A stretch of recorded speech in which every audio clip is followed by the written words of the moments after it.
Sinasabat ng Philippine National Police ang 3 kilo ng hinihinalang shabu na nagkakahalaga ng mahigit 20 milyong piso sa ikinasang operasyon sa Daet, Camarines Norte nitong Miyerkules ng gabi.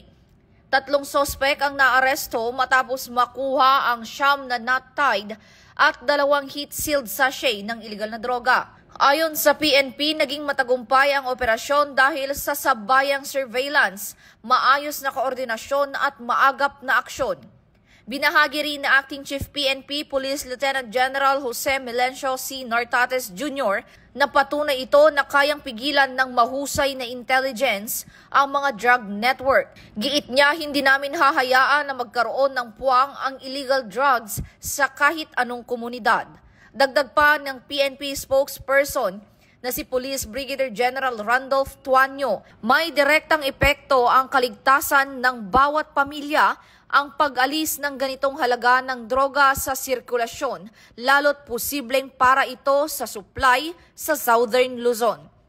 Ito ay bahagi ng kampanyang Ang Bagong PNP para sa Bagong Pilipinas, serbisyong mabilis, tapat at nararamdaman.